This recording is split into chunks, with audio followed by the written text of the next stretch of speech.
ఎంసెట్టా? ఏరా మూర్తి, భయపడ్డావా?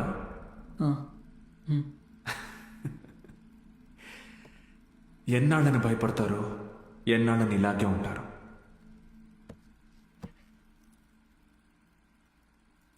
చదవండి.